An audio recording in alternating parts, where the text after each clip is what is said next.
Good morning বন্ধুসকল। আজি মই ক'ব বিচাৰিছোঁ যে জিমলৈ আহি কেনেকৈ এক্সাৰচাইজ কৰিলে আমাৰ বাইচেপ মাচলটো শক্তিশালী, ষ্ট্ৰং আৰু ডাঙৰ কৰিব পাৰোঁ। ইয়াৰ প্ৰথম এক্সাৰচাইজ চাওক আপোনালোকে। এজন পুৰুষ মানুহৰ বাইচেপ মাচলটো ডাঙৰ হ'লে, ষ্ট্ৰং হ'লে, বিশেষকৈ ডাঙৰ হ'লে দেখাত এট্ৰাক্টিভ লাগে। আপোনালোকে জিমলৈ আহি এনেকৈ অভ্যাস কৰক। দ্বিতীয় এক্সাৰচাইজ,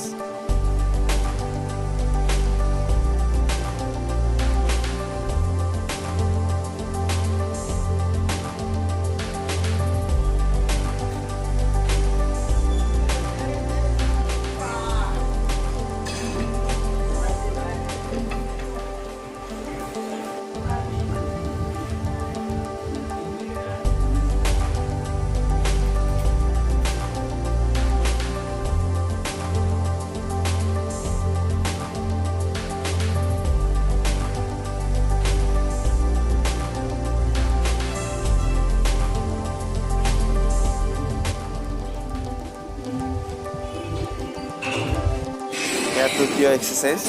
এনেকৈ আটাইকেইটা এক্সাৰচাইজ আপুনি অভ্যাস কৰক। আপোনাৰ বাইচেপ মাচল ষ্ট্ৰং, শক্তিশালী আৰু ডাঙৰ হ'ব। আপুনি দেখাত এট্ৰাক্টিভ হ'ব।